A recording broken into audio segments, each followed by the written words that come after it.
વડોદરામાં કોર્પોરેશનની ચૂંટણી નજીક આવતા પક્ષ પલટાની મોસમ ભાજપના 2 પૂર્વ કોર્પોરેટરો સહિત અનેક અગ્રણીઓ કોંગ્રેસમાં જોડાયા। ભાજપના પૂર્વ કોર્પોરેટર આશિષ જોશી અને પારુલ પટેલ કોંગ્રેસમાં જોડાયા। પ્રદેશ કોંગ્રેસ પ્રમુખ અમિત ચાવડાએ તમામને કોંગ્રેસનો ખેસ પહેરાવ્યો તો પૂર્વ એમએલએ મધુ શ્રીવાસ્તવના પુત્રી દીપા શ્રીવાસ્તવ પણ કોંગ્રેસમાં જોડાયા। સામાજિક કાર્યકર સ્વેજલ વ્યાસે પણ કોંગ્રેસનો ખેસ પહેર્યો। ભાયલી ગામના પૂર્વ સરપંચ દર્પણ પટેલ પણ કોંગ્રેસમાં જોડાયા। અગ્રણી સામાજિક કાર્યકર મહેન્દ્રસિંહ રાઠોડ પણ કોંગ્રેસમાં જોડાયા। ભાજપના ચાલુ કોર્પોરેટરો કે જેમણે હરણી બોટ કાંડને કારણે અવાજ ઉઠાવ્યો એનો અવાજ દબાવવાનો પ્રયત્ન થયો એવા ભાઈ આશીષભાઈ જોશી, પારુલબેન પટેલ આજે કોંગ્રેસ પાર્ટીમાં જોડાયા છે।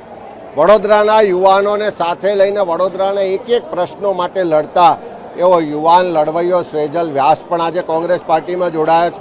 બાયલી ગ્રામ પંચાયતનો સરપંચ કે જેણે સરકારે અન્યાય કર્યો, ભેદભાવ કર્યો ત્યારે એની સામે અવાજ ઉઠાવ્યો અને એ લડવૈયો એવા દર્પણ પટેલ પણ જોડાયા છે।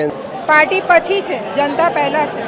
જનતા છે એટલે હું છું અને એટલે જ આજ આપણી સમક્ષ ઊભી છું અને કહી રહી છું, લોકોની સેવા કરવા આવી છું।